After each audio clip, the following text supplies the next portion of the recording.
I've designed a presentation called Austin Shaw at a Glance to walk you through some very meaningful experiences that I've had over the years, which have had a formative influence on who I am today.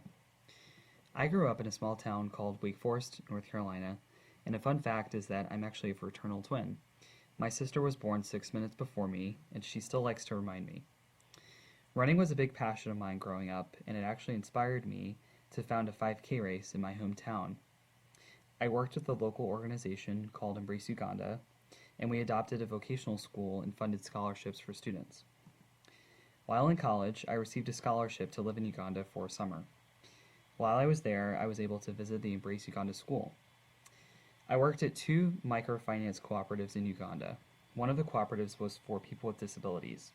I worked with the director to write a successful grant application from the Disability Rights Fund, which is actually based in Boston.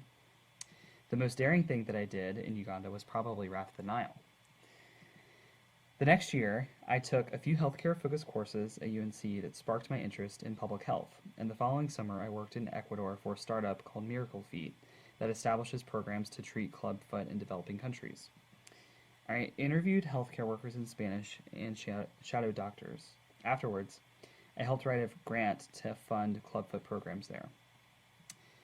Ecuador has some of the most amazing biodiversity that I've seen, and my favorite excursion was probably snorkeling with sea lions.